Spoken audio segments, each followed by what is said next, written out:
Welcome to my YouTube channel the classroom by Gurpreet Kaur. आज जो हम टॉपिक डिस्कस करेंगे जेंडर स्कूल एंड सोसाइटी का, institutions redressing sexual harassment and abuse. जो constitution of India है हमारा, वो हमें कुछ गाइडलाइंस और पॉलिसीज़ प्रोवाइड करता है against sexual harassment and abuse. यानी कि सेकेंडरी स्कूल्स में, कॉलेजेस में, वर्क प्लेस एजुकेशन प्रोग्राम्स में जो होता है, सेक्सुअल हैरेसमेंट एक्ट है पहला, और सेकेंड है Vishakha guidelines. Sexual Harassment Act. Sexual Harassment Act has been enacted with the objective of providing women protection against sexual harassment at the workplace and for the prevention and redressal of complaints of sexual harassment.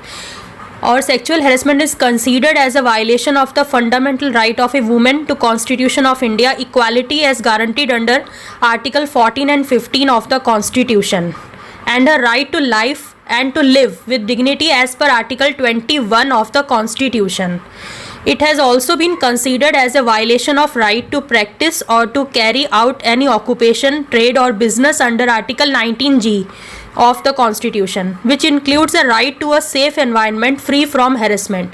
यानी कि जो article 14 and 15 of the Indian constitution है, उसके हिसाब से जो guarantee करता है कॉन्स्टिट्यूशन वुमेन को to live with dignity as per Article 21 of the Constitution. India finally enacted law on prevention of sexual harassment against female employees at the workplace. यानी work place पे जो भी हमारा सेक्सुअल हैरेसमेंट वगैरह होता है, उसके रिड्रेसल के लिए, यानी प्रिवेंशन के लिए, प्रोहिबिशन के लिए और रिड्रेसल के लिए 2013 में सेक्सुअल हैरेसमेंट एक्ट जो है वो इम्प्लीमेंट किया गया था, और ये इफेक्टिव है 23 अप्रैल 2013।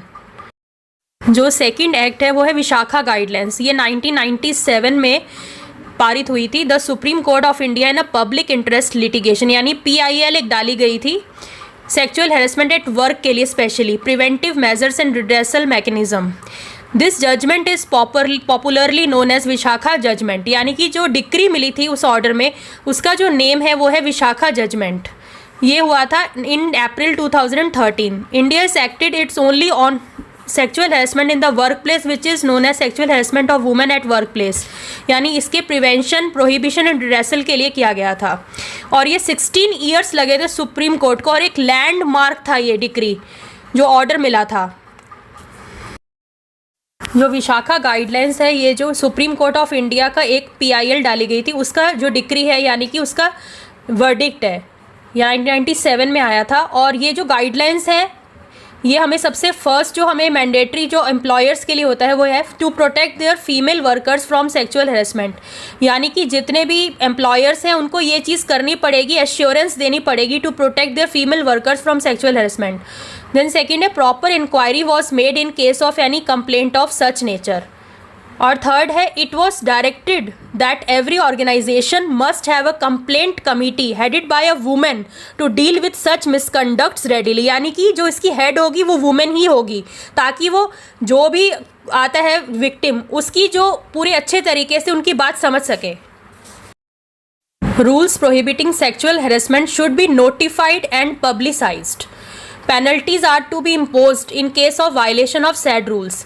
यानी कोई अगर इन रूल्स का जो वायलेशन करता है तो उसके खिलाफ पेनल्टी होनी चाहिए। Employers were directed to protect their women employees from third party हैरेसमेंट्स।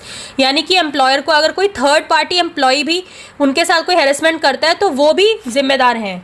These guidelines were the only provisions regarding workplace sexual harassment prohibition for the last 16 years, and only in the year 2013 the Parliament of India has enacted specific act to deal with this kind of harassment of women in the name of Sexual Harassment of Women at Workplace.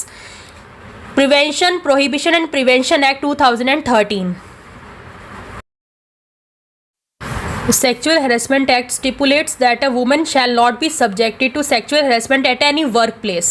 यानी कि ये assure करता है कि कोई भी अगर sexual harassment होता है वर्क प्लेस पे तो ये उसको बचाएगा वुमेन को। As per the statute, presence of occurrence of circumstances of implied or explicit promise of preferential treatment in employment, threat of detrimental treatment in employment, threat about present or future employment, interference with work, or creating an intimidating or offensive or hostile work environment, or humiliating treatment likely to affect the lady employee's health or safety may amount to sexual harassment.